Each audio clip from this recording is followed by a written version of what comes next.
أردا جولر، من دكة البدلاء إلى نجم ريال مدريد في دوري الأبطال. يعيش النجم التركي الشاب أردا جولر واحدة من أهم محطات مسيرته مع ريال مدريد، حيث يستعد هذا الموسم لخوض غمار دوري أبطال أوروبا كلاعب أساسي، بعدما كان اسمه في الماضي مجرد ورقة بديلة لا تستخدم إلا نادراً. في موسمه الأول لم يلمس جولر أرضية الملعب في البطولة الأوروبية الكبرى رغم تتويج المالكي بها، بينما اقتصر ظهوره الموسم الماضي على 142 دقيقة فقط في 7 مباريات بدور المجموعات، وهو رقم لا يليق بموهبته.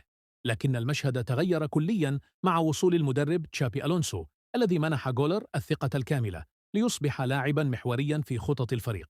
ومع هذا التحول برز النجم التركي كأحد أهم أسلحة ريال مدريد الهجومية، خصوصاً بعد التناغم الكبير الذي أظهره مع الوافد الجديد كيليان مبابي، ما جعل هجوم الميرينجي أكثر خطورة وتنوعاً. في تركيا يتابع عشاق الكرة مسيرة جولر بفخر واعتزاز، معتبرين أنه بات الوجه المشرق للكرة التركية في الملاعب الأوروبية. أما اللاعب نفسه فيحلم بأن يكون هذا الموسم هو بداية الانفجار الحقيقي لموهبته على الساحة القارية، وأن يترك بصمته الخاصة في ليالي سانتياغو برنابيو الساحرة.